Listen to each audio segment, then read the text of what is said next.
In this lecture, let's look at the loop of Henle and some of the basic functions that occur there. So some of this we've already looked at.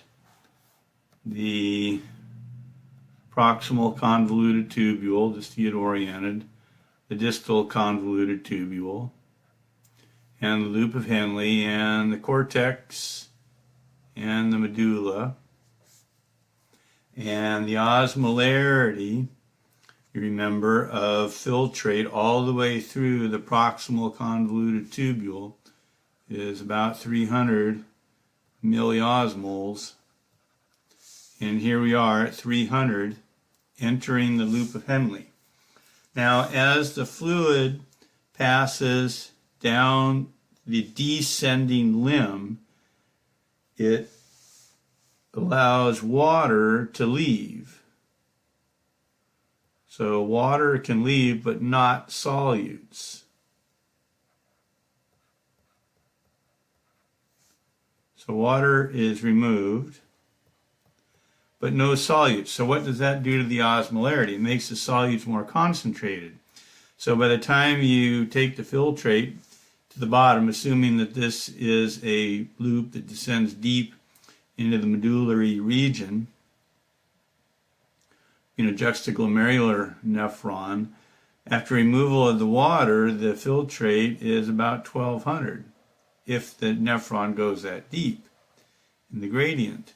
So descending limb, water out, but no solutes are allowed to leave.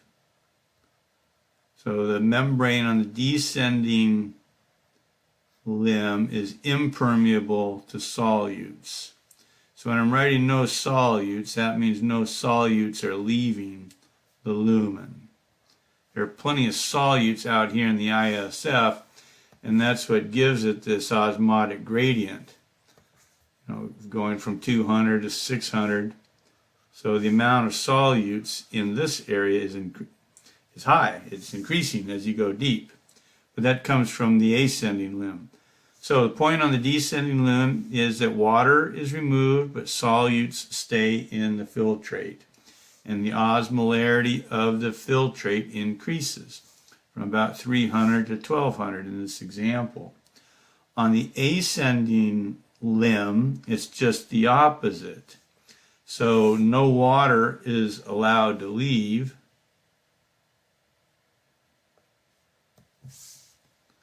So no water.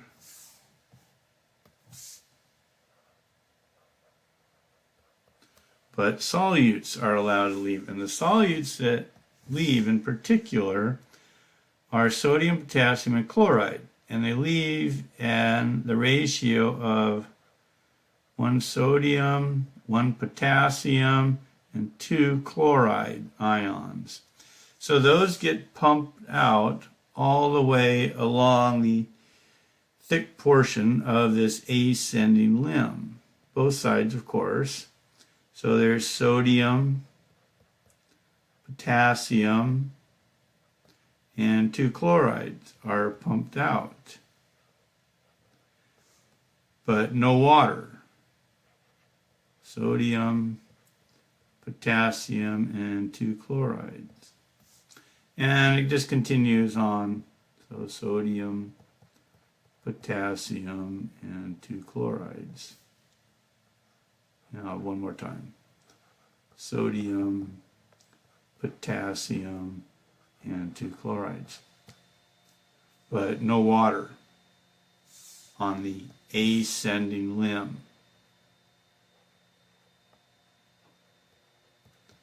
So again, there's no water that's removed. The water stays in the filtrate. And as the solutes are removed from the filtrate, but the water is not, there's fewer solutes in the same volume of, or similar volume of water, and the osmolarity decreases. So by the time the filtrate leaves the ascending limb and enters the descending limb, it's now hypoosmotic to the blood. at 100. Because remember that the osmolarity of blood is about 300.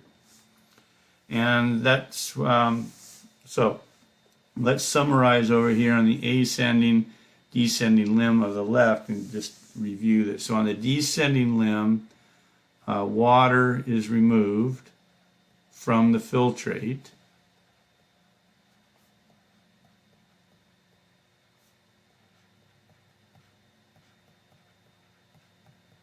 And reabsorbed. Where does it get reabsorbed? Who reabsorbs it?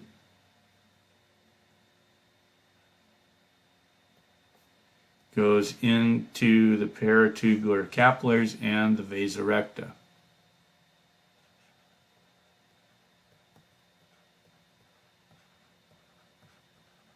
Paratubular caps and the vasa recta.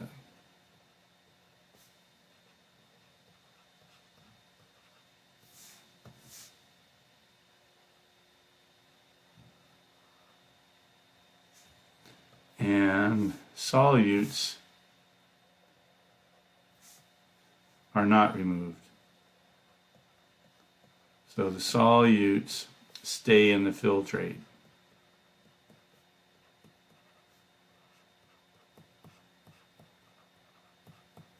And the filtrate osmolarity increases.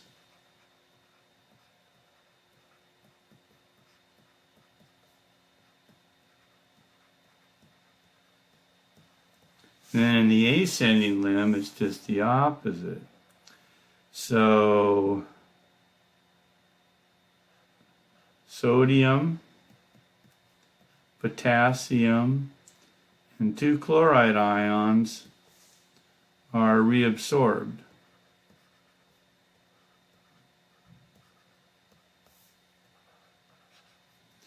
From the filtrate back to the blood.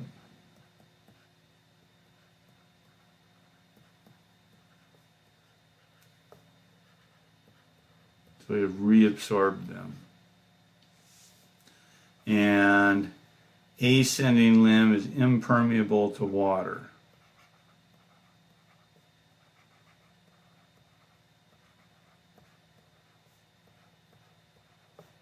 So the ascending limb will not allow water to cross the membrane, and the osmolarity now decreases.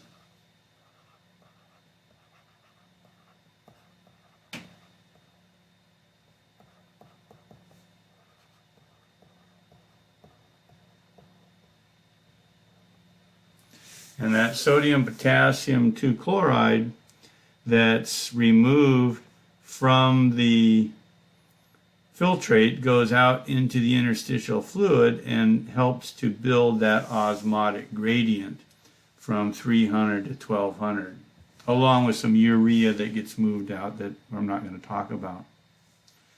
So that's basically about it for this picture and the basic idea of the loop of Henle. So again, descending limb, water flows out, but not the solutes. And as the water flows out, solutes become more concentrated and the osmolarity increases. On the ascending limb, it's the opposite. Ions are removed, but not the water, and the osmolarity decreases. So the next slide shows that, again, stole this out of a textbook. This would be the lumen side.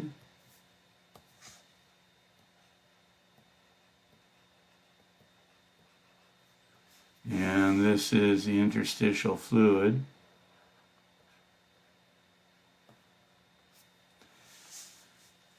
And what we have already gone over. So it's showing the apical membrane and the basolateral membrane, and here are the sodium, potassium, and 2 chloride ions that are moving across the cell and all exported out the basolateral side. We don't really need to go through those details, as long as you appreciate that it's those three ions that are being reabsorbed. The sodium, the potassium, and the 2-chloride back into the blood. And shows again the osmolarity, about 1200 at the bottom of the loop, up to about 100, so we know we're in the afferent limb, or excuse me, the ascending limb of the loop of Henle. The next slide just allowed us to practice, so you should fill in those numbers and what's going on the descending limb and on the ascending limb. You should be able to tell the story that we just walked through in terms of ion and water movement. And put in the osmolarity. So we had 300,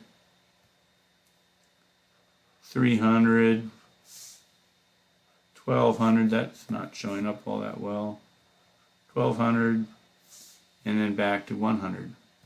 So we got that part down, the 100 being hypoosmotic to the blood, and then on the descending limb, what's moving out? The water, good.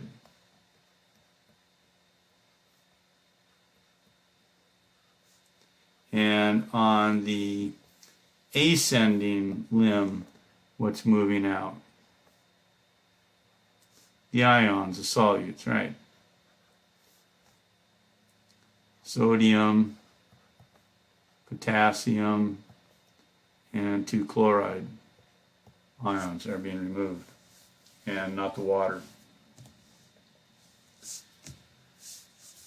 Aldosterone, remember, from earlier, this is where you kind of have to keep going back and reviewing some of this, but aldosterone targets the distal part of the nephron.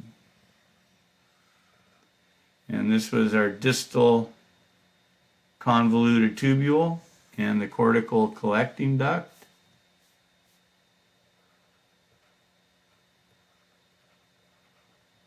So it targets the, I think we said the distal 1/3 of the DCT.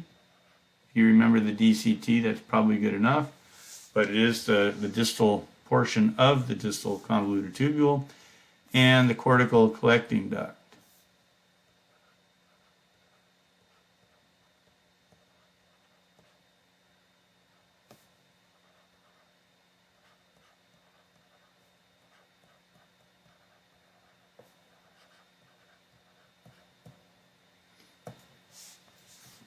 And aldosterone regulates sodium reabsorption.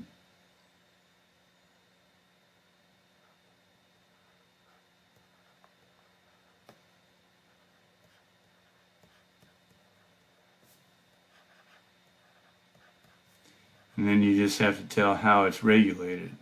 Does it increase or decrease? So if you have increased aldosterone, you have increased sodium reabsorption.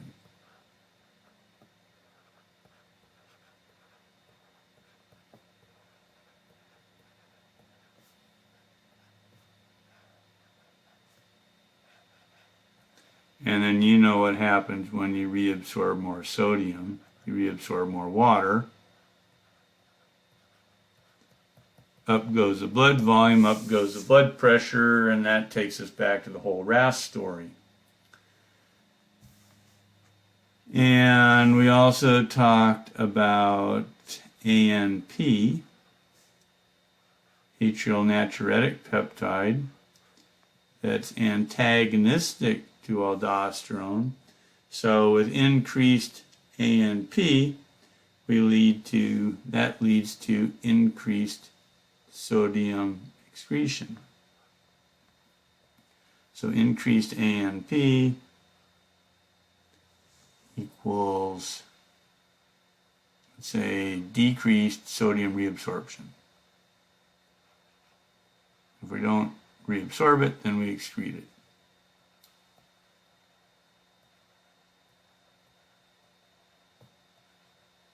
So, aldosterone increases sodium reabsorption, ANP decreases sodium reabsorption. And that regulation of sodium by those two hormones occurs in that region of the nephron. ADH affects the collecting duct.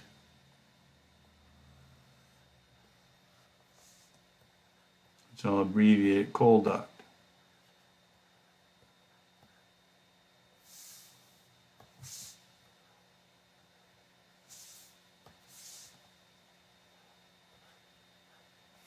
And the basic idea is that increased ADH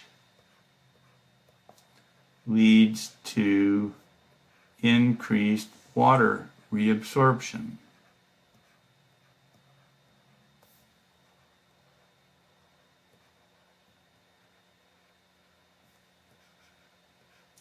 So if we're reabsorbing water, that means that there's less going to the bladder. So increased ADH will decrease urine output. It's an anti-diuretic. And that's where ADH works, is on the collecting duct. And I think the very last, our next unit goes into ADH in more detail. But for right now, do you remember where ADH is released from? That would be good to remember. Released from posterior pituitary, part of the brain. So it might help to make flashcards of these hormones so you don't kind of get tripped up on some of the basic ideas of the hormones. Where are they released from, and where is their target, and what do they do? So ADH, you know, is released from the posterior pituitary. You know precisely what tissue it targets. It targets the collecting ducts of the nephrons in the kidneys. Aldosterone, where is that released from, and what does it target? Well, it's released from the adrenal cortex, and it targets this portion of the nephron. And you can do the same thing with ANP. Okay.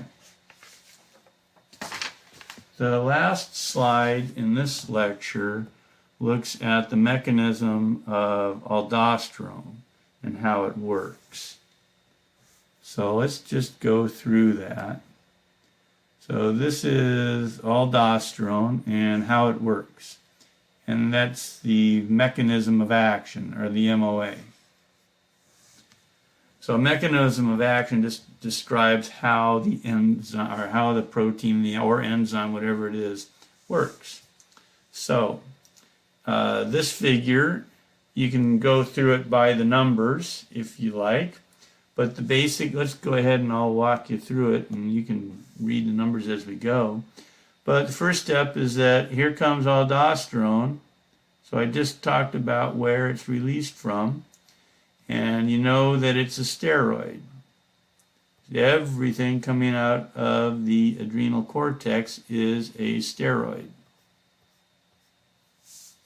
And you remember from 1 or 2 quarters ago that steroids all work in the nucleus and regulate gene expression.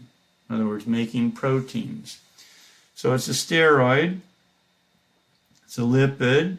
It can diffuse out of the blood, straight through the cell membrane, into the cytoplasm. Little yellow dots are the aldosterone molecules. and they have to bind to a cytoplasmic receptor, and that steroid receptor complex then moves into the nucleus. So we'll just say steroid/receptor.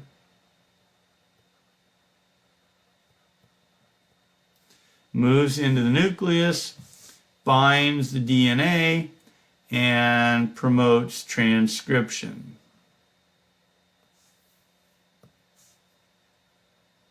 And transcription, you remember, is making RNA, the first step of making a protein.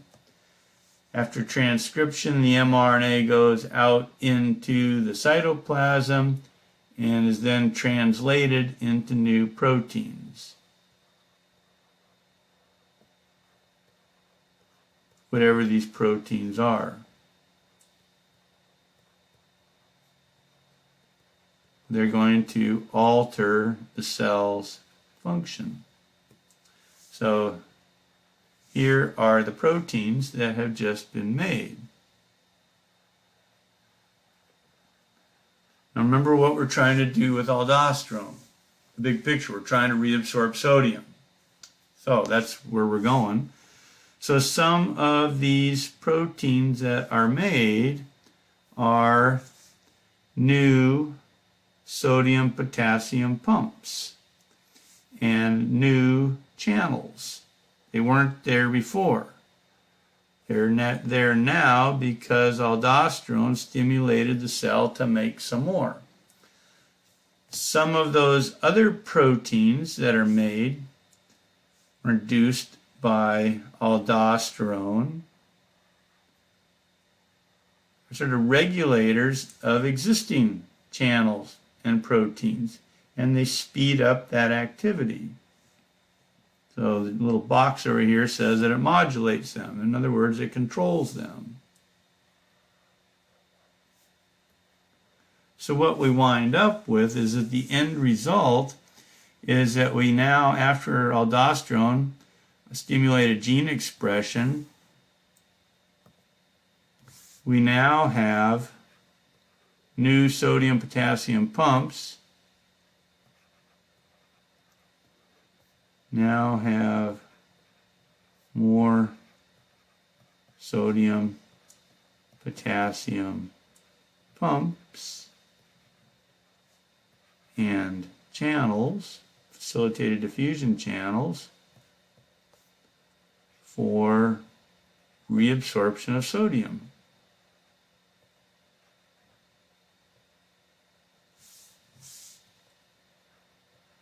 Remember where this is happening.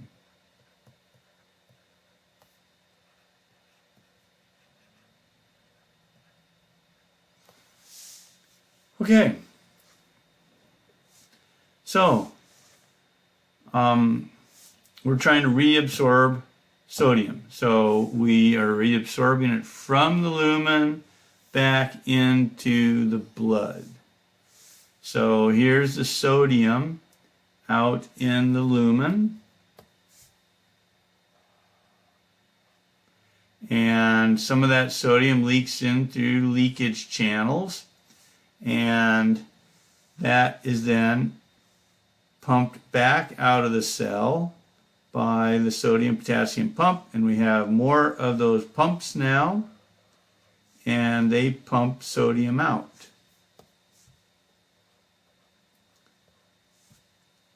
So we've reabsorbed it from the filtrate into the blood. Now, something that's important to pay attention to is that you remember that the sodium-potassium pump is exchanging sodiums for potassiums. So we're speeding this process up. So we're speeding up the pump. We're getting rid of sodium. We're reabsorbing the sodium, because this is going into the blood. So we reabsorbed it from the filtrate and put it into the blood. But conversely, we're now pumping more potassium than we used to out of the cell. So now the potassium gets moved out, And now we have increased potassium secretion, and that's noteworthy. So along with aldosterone reabsorbing sodium, we are also excreting more potassium.